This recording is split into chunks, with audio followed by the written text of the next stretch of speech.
Welcome back to Good Day Maine. In this morning's Transparency Tracker, a group digging into government spending is focused on the election process and the work behind the scenes, making sure everything went smoothly for voters at the polls. Jeremy Portnoy of Open joins us live with a breakdown. And Jeremy, what did you find out?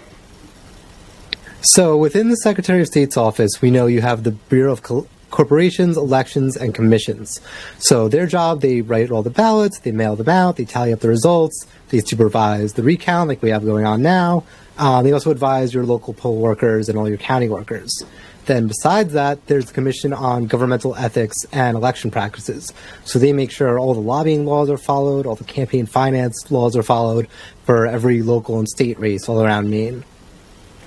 And can you tell us more about who runs these offices and how much money they make?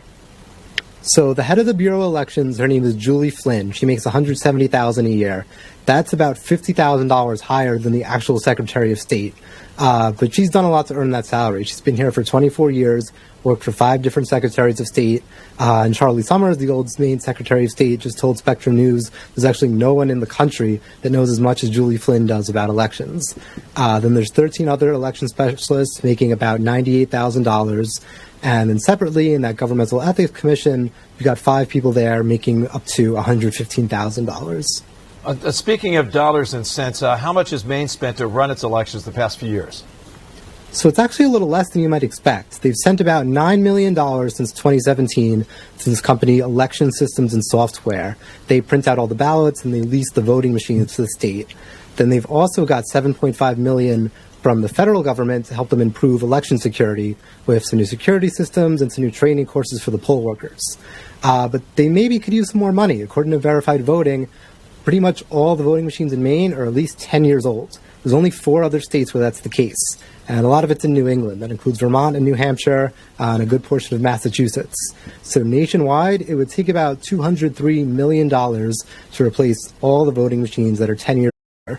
But the federal government, a lot of times, they'll only dole out that money in desperate situations. So with dated voting machines, how does the state make sure elections are secure? Is there any real risk of having inaccurate results? Yeah, well, the key part is that these voting machines are not connected to the internet. So the only way to, quote unquote, hack them would be to know some sort of top secret software that's kept very confidential at the federal level and at the state level. Same thing when we use our ranked choice voting rules, if that comes into play. The paper ballots are kept really secure and transferred to the Election Commission to start a recount and apply those laws.